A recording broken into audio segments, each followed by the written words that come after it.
The best example of the change in parties was an influential politician from South Carolina named Strom Thurmond. And now he started his career in the 1930s as a Democrat, and he was a huge racist. If you had told me when I entered the United States Senate that one of the people that I would have the closest relationship with in the Senate would be Strom Thurmond, I'd have told you that you were crazy. Strom Thurmond was among the most racist politicians of his generation.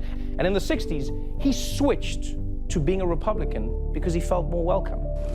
If you have a piece of crack cocaine no bigger than this quarter that I'm holding in my hand, $1/4 of $1, we passed a law through the leadership of Senator Thurmond and myself and others, a law that says if you're caught with that, you go to jail for 5 years. You get no probation, you get nothing other than 5 years in jail.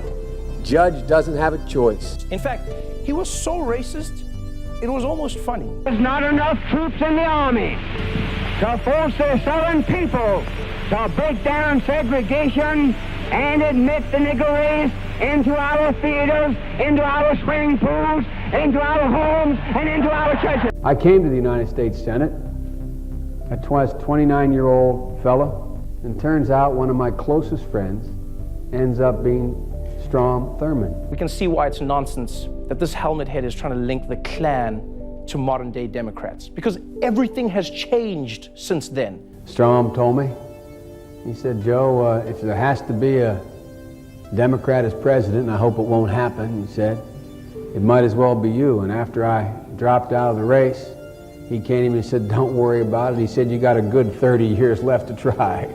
I have been so conditioned by Senator Thurmond that I still refer to him as Mr. Chairman, and I'm the chairman. I don't know quite when I'll grow up to realize I really am the chairman, and Strom is not. I suspect Strom will never let that happen.